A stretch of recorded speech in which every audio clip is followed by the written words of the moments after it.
नमस्कार दोस्तों, स्वागत है आपका अपने YouTube चैनल लक्ष्य विद जय में। और जैसा कि पेट के एग्ज़ाम डेट आ चुकी है, जल्द ही इसका एग्ज़ाम होने वाला है, तो इसके प्रैक्टिस सेट हल करवाए जा रहे हैं। आप अगर हमारे चैनल पे पहली बार आए हैं तो चैनल को सब्सक्राइब कर लें, क्योंकि डेली इस पर एक प्रैक्टिस सेट आपका कराया जा रहा है। तो अब एग्ज़ाम का जैसा कि समय कम बचा है, तो ज़्यादा से ज़्यादा प्रैक्टिस सेट हल करने की कोशिश करें। देखें कि आपके कितने क्वेश्चन सही निकल रहे हैं। तो शुरू करते हैं आज का प्रैक्टिस सेट। पहला क्वेश्चन आपका इतिहास से है। इतिहास से आपके जो है 5 क्वेश्चन आने हैं। पहले उन 5 क्वेश्चनों को हल करेंगे, उस प्रकार से क्रम से सभी क्वेश्चनों को सॉल्व करेंगे। तो पहला क्वेश्चन है आपका कि भारत में पशुपालन के प्राचीनतम साक्ष्य बागोर से प्राप्त हुए हैं, जबकि कृषि के प्राचीनतम साक्ष्य किस प्रागैतिहासिक स्थल से प्राप्त हुए हैं। 4 ऑप्शन है आपके पास 4-5 सेकंड का समय होगा। आप जल्दी से अपना टिक करें, फिर आपको आंसर बताएंगे कि आपके आंसर इसमें से कौन सा सही होगा। पहले आप माइंड करें और फिर देखें कि आप सही ऑप्शन पे टिक कर रहे हैं कि गलत ऑप्शन पे। तो आपका आंसर है option number B, Mehrgarh. Mehrgarh से जो है कृषि के प्राचीनतम साक्ष्य प्राप्त हुए हैं। कपास हैं, तो कपास के उगाने का कपास की जो खेती है, इसका जो पहला साक्ष्य था वो भी आपका जो है मेहरगढ़ से प्राप्त हुआ था। आते हैं दूसरे क्वेश्चन पे। दूसरा क्वेश्चन है, मोहम्मद बिन तुगलक के शासनकाल में भारत आए मोरक्को निवासी इब्न बतूता को कहाँ का काजी नियुक्त किया गया था। जल्दी से आप टिक करिए, इसका आंसर क्या हो सकता है। तो क्वेश्चन नंबर 2 का सही ऑप्शन है option number A, Delhi. Delhi का जो है काजी नियुक्त किया गया था और आपका 1333 ईस्वी में ये भारत आया था और 14 वर्षों तक यहाँ पर रहा और 1342 ईस्वी में जो है इब्न बतूता दूत बनकर उसे चीन भेजा गया था। ये थी कुछ जानकारी। आते हैं तीसरे क्वेश्चन पर। 1793 ईस्वी में भू राजस्व का इस्तमरारी अथवा स्थायी बंदोबस्त किसने लागू किया था। 4 ऑप्शन है आपके पास, जल्दी से माइंड करें क्या हो सकता है आपका। तो इसका सही आंसर हो जाएगा आपका option number B, Lord Cornwallis. इसी को ही जो है जमींदारी जो है व्यवस्था भी कहा जाता है। यह जो व्यवस्था थी या बंगाल में थी, बिहार में थी, उड़ीसा में थी, बहुत सारे क्षेत्रों में व्यवस्था लागू थी। और जो ब्रिटिश भारत था उसकी जो है 19% जो आपकी भूमि थी वो इसके अंतर्गत आती थी। तो ये कुछ फैक्ट थे जो आपके लिए एग्ज़ाम के लिए काफ़ी महत्वपूर्ण रहेंगे, इसलिए पूरा वीडियो देखें, आपको हर क्वेश्चन के कुछ ना कुछ फैक्ट बताए जाएंगे। क्वेश्चन नंबर 4, मुस्लिम लीग ने लाहौर अधिवेशन में पाकिस्तान की मांग की। पाकिस्तान की स्थापना की मांग करने वाला प्रस्ताव किस वर्ष पारित किया गया था। 4 ऑप्शन है, जल्दी से आप टिक करें कौन सा इसका ऑप्शन आपका हो सकता है। तो इसका सही आंसर हो जाएगा ऑप्शन नंबर बी, 1940 में। कब पारित किया गया था, तो ये पारित किया गया था आपका 23 मार्च 1940।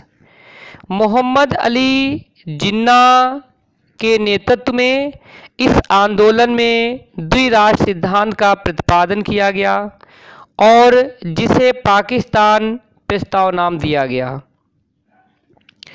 अगला क्वेश्चन है, दिल्ली में कुतुब मीनार दुनिया की सबसे ऊंची ईंट की बनी मीनार है। इसमें से कौन से राजा ने इसके निर्माण में योगदान नहीं दिया है? इसमें बताना है किसने योगदान नहीं दिया है। जल्दी से टिक करें कौन सा इसमें हो सकता है।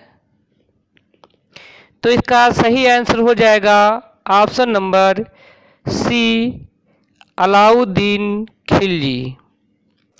अलाउद्दीन खिलजी ने इसमें योगदान नहीं दिया था।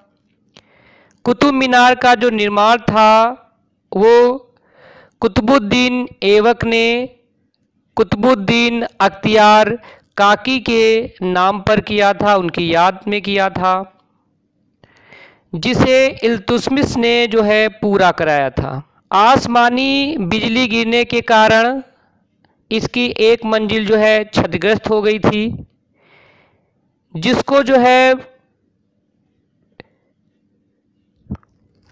जिसकी मरम्मत बाद में फिरोज तुगलक ने करवाई थी और एक अन्य 5वीं मंजिल का भी निर्माण करवाया था।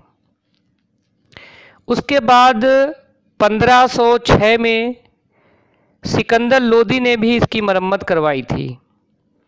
अगले पार्ट क्वेश्चन है आपके भारतीय राष्ट्रीय आंदोलन से, जो आपके आने वाले हैं।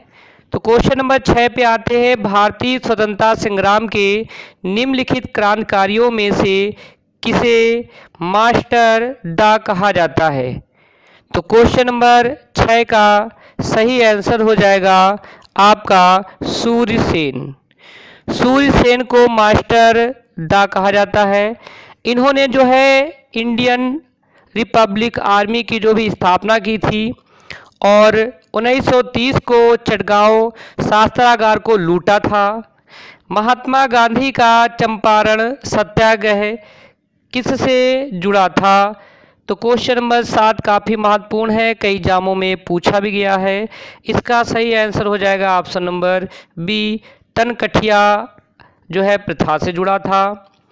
और ये एक ऐसी प्रथा थी जिसके तहत चंपारण के किसानों को अपनी भूमि का 3/20वां जो हिस्सा है, जो 3/20वां भाग है, उसमें नील की खेती करना था और ये खेती करना अनिवार्य था। इसी के खिलाफ 1917 में महात्मा गांधी ने सत्याग्रह किया था और तिनकठिया प्रथा को बंद करवाया था। क्वेश्चन नंबर 8, बोस्टन चाय पार्टी की घटना का संबंध किससे है? 4 ऑप्शन है आपके पास, जल्दी से टिक करिए कि घटना किससे हो सकती है। तो क्वेश्चन नंबर 8 का सही आंसर हो जाएगा अमेरिका स्वतंत्रता युद्ध से। ऑप्शन नंबर डी आपका हो जाएगा, वेस्टर्न चाय पार्टी की जो घटना है वो अमेरिका स्वतंत्रता युद्ध से था और जो ये घटना थी वो 16 दिसंबर 1773 में घटित हुई थी। एडवर्ड एडम्स के नेतृत्व में लोगों ने जहाज़ों पर लदी चाय को समुद्र में फेंक दिया था और ये जो ब्रिटिश करों का विरोध कर रहे थे, उसी की ये घटना है। महाराष्ट्र में प्रार्थना समाज का मुख्य संचालक कौन था? तो 4 ऑप्शन है, जल्दी से आप टिक करिए कौन सा इसका हो सकता है। तो इसका सही ऑप्शन है ऑप्शन नंबर बी, MG रनाल्डे। इन्हें महागोविंद रनाल्डे भी कहते हैं। प्रार्थना समाज की स्थापना जो है वो 1867 में आत्माराम पांडुरंग तथा MG रनाल्डे ने मिलकर की थी। अगला क्वेश्चन है, निम्नलिखित में से किस संस्था की स्थापना महात्मा गांधी ने नहीं की थी? 4 ऑप्शन है, तो इसका सही ऑप्शन हो जाएगा विश्व भारती की।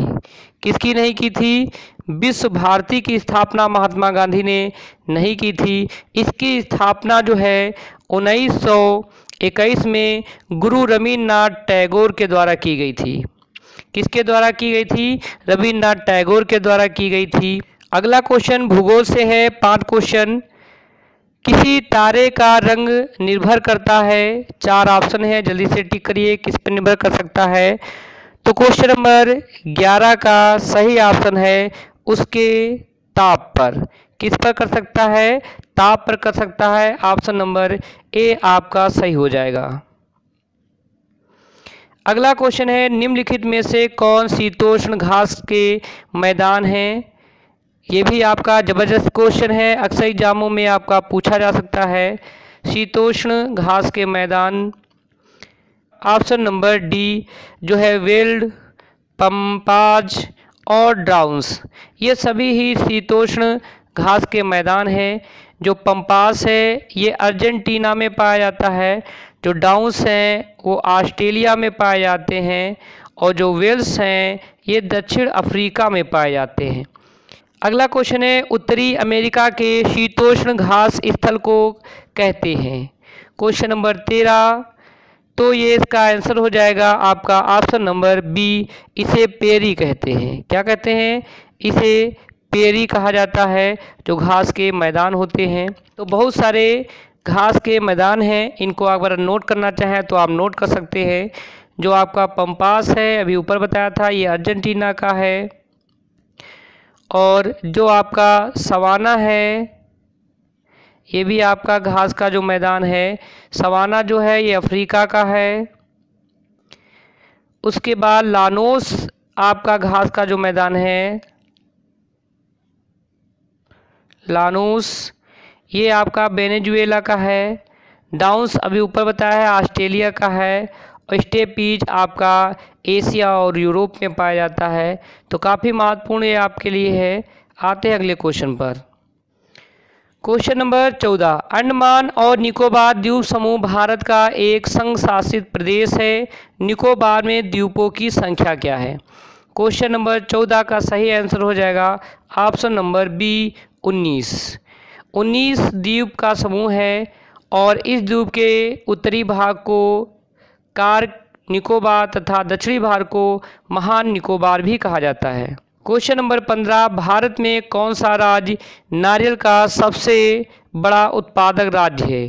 क्वेश्चन नंबर 15 का आंसर हो जाएगा आपका option number A, Tamil Nadu. Kerala का जो स्थान है वो आपका सेकेंड स्थान पे है इस मामले में विश्व की। तो विश्व में सबसे ज़्यादा जो नारियल है वो आपका इंडोनेशिया में होता है। आते हैं अगले क्वेश्चन पर। क्वेश्चन नंबर 16, भारतीय अर्थव्यवस्था से आपके 5 क्वेश्चन। मुद्रास्फीति के समय कौन सा वर्ग लाभ में रहता है? 4 ऑप्शन है आपके पास। क्वेश्चन नंबर 16 का सही ऑप्शन हो जाएगा ऑप्शन नंबर सी, व्यापारी वर्ग। क्वेश्चन नंबर 7, अर्थव्यवस्था में असली मुद्रा मूलधन किसके कारण बढ़ जाता है? तो जल्दी से देखिए कौन सा ऑप्शन आपका हो सकता है। तो क्वेश्चन नंबर 17 का सही ऑप्शन हो जाएगा आपका क्वेश्चन नंबर 17 का सही ऑप्शन ऑप्शन नंबर ए, कीमतों में कमी। क्वेश्चन नंबर 18, बेरोजगारी के एक प्रकार को क्या कहते हैं जिसमें कई लोगों के कार्यरत होने पर भी उत्पादकता कम होती है? क्वेश्चन नंबर 18, क्वेश्चन नंबर 18 का सही ऑप्शन हो जाएगा ऑप्शन नंबर बी, प्रच्छन्न बेरोजगारी। प्रच्छन्न बेरोजगारी क्या होती है? प्रच्छन्न बेरोजगारी जिसमें कई लोग कार्यरत होने पर भी उत्पादकता क्या होती है? कम होती है, वो आपकी प्रच्छन्न बेरोजगारी कहलाती है। इस प्रकार की जो बेरोजगारी है वो किस में ज़्यादा देखने को मिलती है? तो अगर क्षेत्र पूछ दिया जाए तो कृषि में। वस्तुओं और सेवाओं पर लगने वाले कर को किसके रूप में जाना जाता है? का सही ऑप्शन हो जाएगा ऑप्शन नंबर आपका सी, अप्रत्यक्ष कर। वस्तु और सेवाओं पर जो लगने वाला कर होता है वो अप्रत्यक्ष कर होता है। और वर्ष 2017 में जो संविधान संशोधन हुआ था उसे जो जीएसटी है, जीएसटी अप्रत्यक्ष कर के तहत लगाया गया। क्वेश्चन नंबर 21, संसद की प्राक्कलन समिति के संदर्भ में निम्नलिखित में से कौन से कथन सत्य हैं? तो आप कथन जल्दी से पढ़िए कि यह सबसे बड़ी संसदीय समिति है, या लोकसभा के सदस्यों से गठित होती है। इस समिति में 30 सदस्य होते हैं। नीचे आपका ऑप्शन दे रहा है केवल 1, केवल 2, 1, 2, 3, 4 सभी, कि इसमें से कोई नहीं। और चौथा, इसका अध्यक्ष लोकसभा अध्यक्ष द्वारा नियुक्त किया जाता है। तो क्वेश्चन नंबर 21 का जल्दी लगाइए। ऑप्शन नंबर आपका डी, ये सभी ही जो है प्राक्कलन समिति के संदर्भ में जो है क्या हैं, सत्य हैं। आते हैं अगले क्वेश्चन पर। क्वेश्चन है, वह निर्णय कौन लेता है कि कोई विधेयक धन विधेयक है या नहीं है? Question number 22। तो इसका सही ऑप्शन हो जाएगा ऑप्शन नंबर डी, लोकसभा अध्यक्ष। ये निर्णय कौन लेता है? लोकसभा अध्यक्ष लेते हैं। आते हैं अगले क्वेश्चन पर। संघ एवं राज्यों के मध्य वित्तीय संसाधनों का विभाजन की सिफारिश के आधार पर किया जाता है। बीच में डैश लगा है। क्वेश्चन नंबर 23 का ऑप्शन नंबर आपका बी, वित्तीय आयोग। राजघाट बांध परियोजना किस राज्यों के बीच संयुक्त परियोजना है? Question number 24। तो इसका सही ऑप्शन हो जाएगा option number B, Uttar Pradesh और मध्य प्रदेश के बीच। किसके बीच है? उत्तर प्रदेश और मध्य प्रदेश के बीच ये संयुक्त परियोजना है। इसके निर्माण के लिए उत्तर प्रदेश में ललितपुर जिले में बेतवा नदी पर ये बांध बनाया गया था।